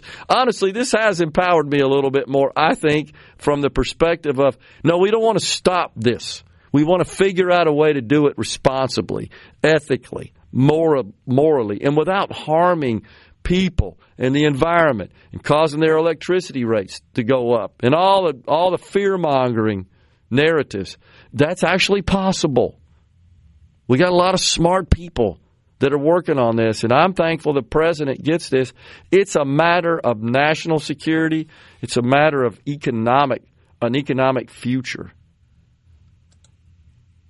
Man, oh man. We got another active shooter, Luke Air Force Base. Jerry in Waynesboro says, what's happening? Yeah, that was a false alarm. Okay. There were reports about half an hour ago out of Glendale, Arizona, that there was an active shooter and a lockdown on Luke Air Force Base in West Valley. But the Glendale police have now said they found no evidence of shots fired or an active shooter on the base. It remains under investigation, but there were no injuries or damage reported. Okay. Good report. Robert and Brandon, absolutely spot on. If you import third world country people, you will become a third world country. It's just a shame how they've overrun the UK, the once mighty, proud UK. It's that very tribalism that didn't allow Omar, whatever his name was, to win in Minneapolis. Yeah, that's exactly right. Because too many people from the rival Somali clan didn't want him in. Yeah, ran for mayor, wasn't it? Yeah. Tribal mentality, says Ray from Byram. CC in Senatobia, the drunken Nigerian prince needs you to send him money for rehab. Many thanks. Good luck with that crap. So, wow. Grok's solution to the PERS situation, somebody sent us on the C-Spire text line. So, by the way, just keep in mind, I appreciate that. I'm not going to read all that. It's a book. But just keep in mind that all that is an analysis of all the stuff people have written and said, you need to do this and this and this and this. So it's not like it's got a special mind of its own where it said, I got the solution for you. That, there's a problem with that, right? And understanding that's how these tools work. Look, I did a prompt to one this morning to Gemini on Google, and it concerned. I knew the most of what I was looking for, but I was looking for some additional detail about where we store in the state of Mississippi our surpluses. When we have more cash taken in than we pay out in our general fund. And we basically have 3 funds. I mean, I knew that, but I was looking for some more details about sort of the limits we have. Like, we have a statutory limit on our rainy day fund, for example. And I wanted to know if there was a statutory limit on our capital expense fund. That's one of the other places we store that money. So guess what it returned to me? Montana's limit, not Mississippi's. Right? So, I'm going to dig in further as it allows you to do. Fortunately, it says, these are the sources I use. And I dug into one of the sources, and I read it, said, what's Montana? Ours doesn't work that way. And that's how I use AI the majority of the time. I will put in a prompt that is a question I want answered. Yep. But I'm not necessarily taking the AI's response as the answer. I'm taking the list of sources it used as 100% sources to find the answer for myself. 100%. Because it's the closest to Google from a decade ago I can find, where a decade ago you could put a prompt in Google and boom, you've got all the information you need at the links on the first page. It's not the same anymore. And, to your point about the prompts, the first thing I did is check my prompt. Did I put Montana in there, with maybe a type ahead with an M or something? No, I clearly had Mississippi. And thinking, well, if I specify this, and my prompt I thought was pretty well constructed, but I'm not sure why. The only thing I could come up with, one of the articles that it cited that it used actually had a matrix showing all the states and their how they handle their surpluses and their limits. Mississippi was curiously missing. And I think Montana comes in between. If I'm not, it's like maybe that's where it landed, coming right back with Jay Lake.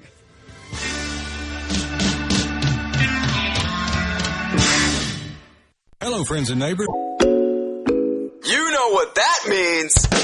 Middays with Gerard Gibert. We'll do it live on SuperTalk Mississippi.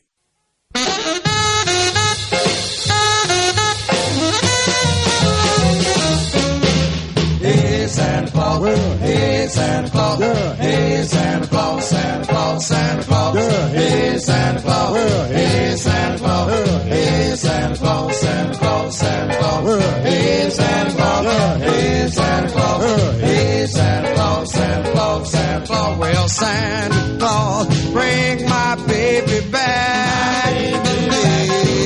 Hey Santa Claus, bring my baby back.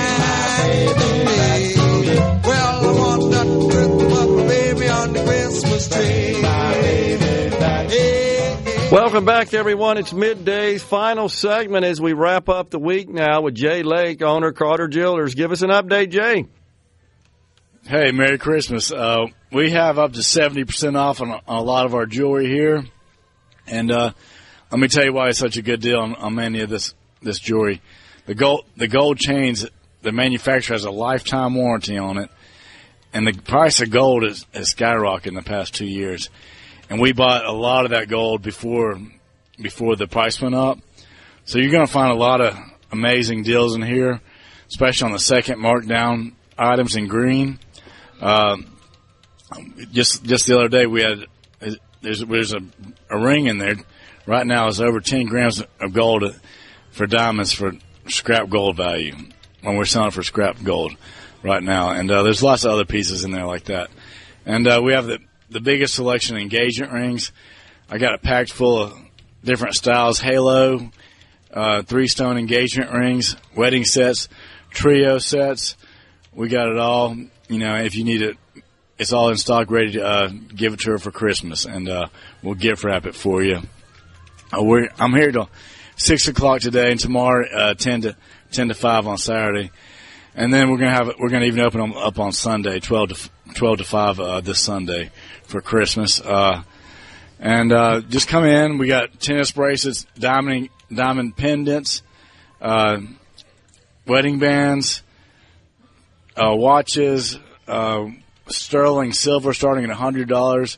We have lots of different price range. Engagement rings starting at $500. Wedding sets, $1,000. Lots of different options for you. It's 7,000 square feet of, and we got 3.5 of that, 3 for set up for diamond jewelry. We got front door parking, gift wrap financing, interest-free financing. Get on the online, CarterDiamonds.com. Get pre-approved. You don't need good credit. You can have bad credit and get approved for 90 days, lease to own.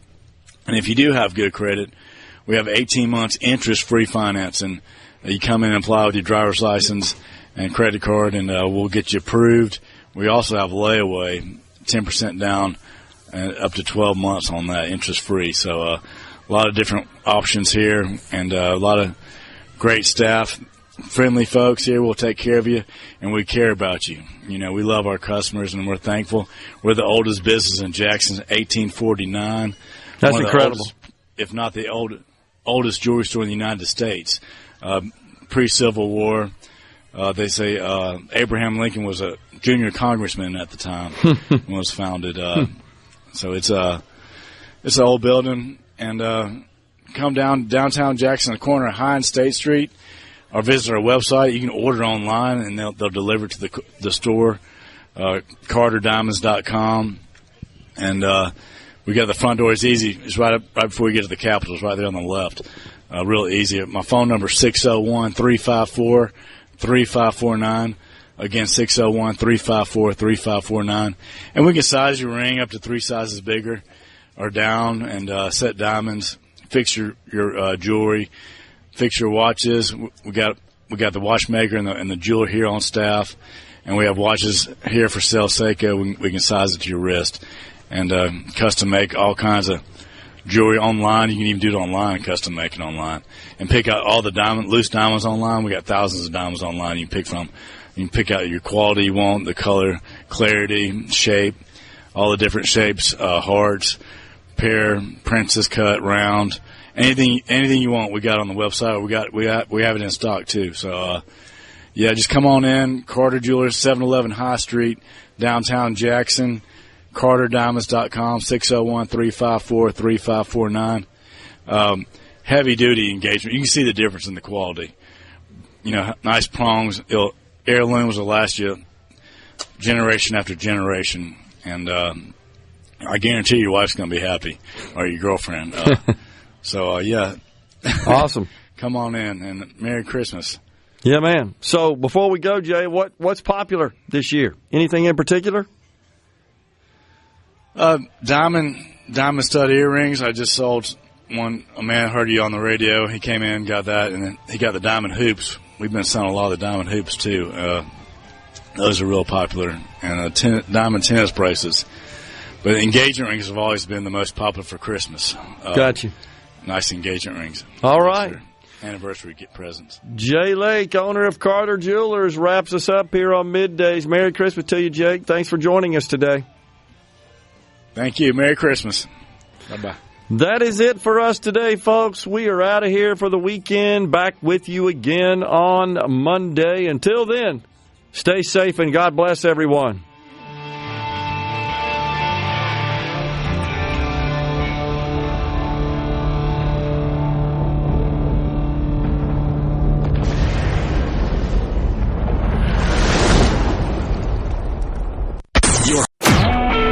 SuperTalk Mississippi Media Production.